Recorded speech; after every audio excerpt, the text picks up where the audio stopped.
सरकार है, उत्तर प्रदेश की सरकार है, इस सरकार पे नहीं बल्कि उनकी विचारधारा पे, उनके विचारों पे रोक लगाई गई।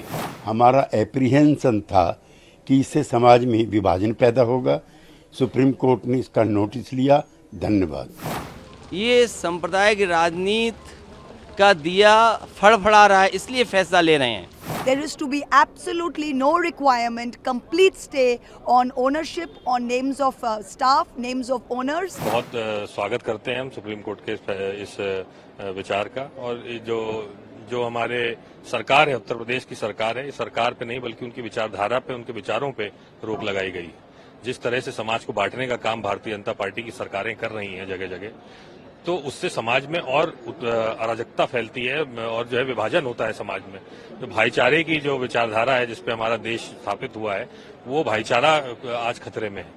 और जहां तक देखिए, मैं हरिद्वार जिले में पढ़ाई किया हूं, पूरा 5-6 साल वहीं पे रहा हूं। मैं देखा हरिद्वार से सारे कावड़ निकलते हैं, चाहे हिंदू हो, मुस्लिम हो, सिख हो, ईसाई हो, जिसकी भी दुकानें होती थी वहां पे, वो पूरा स्वागत करते थे कावड़ियों का। और जो है न प्याज न लहसुन कुछ नहीं होता था वहां पे, रास्ते भर में कोई अंडा मांस मछली कोई नहीं बनाता था उस टाइम पे, और सब लोग स्वागत करते थे उनको, उनके पूरी जो है कावड़ियों के आराम करने के लिए जगह देते थे। तो बहुत ही प्रेम भावना से ये कार्य होता था।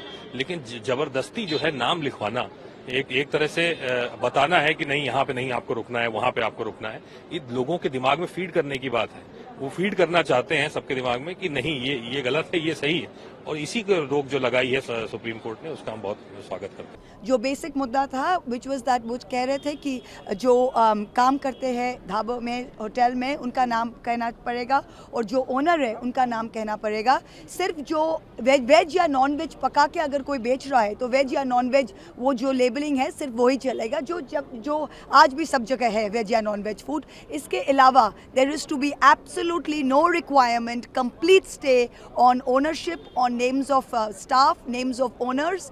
एंड जैसे एक रेडी वाला को लिखना, जो फल बेच रहा है वहाँ पे लिखना पड़ रहा था आरिफ फल वाला, तो इस देश में रह के अगर किसी को अपना नाम और नाजी जर्मनी का जैसा अपने स्लीव में रहना हो, I am very glad that we stood up. I am very thankful to my party and to my leader Mamata Banerjee, who has always stood out against anything unconstitutional, or thankful to the Supreme Court for standing by us.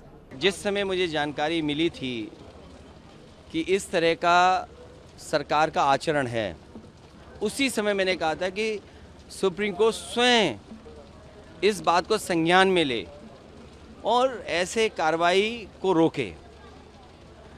जैसे दिया बुझने से पहले फड़फड़ाता है, जो सांप्रदायिक राजनीति खत्म हुई है, ये सांप्रदायिक राजनीति का दिया फड़फड़ा रहा है, इसलिए फैसला ले रहे हैं।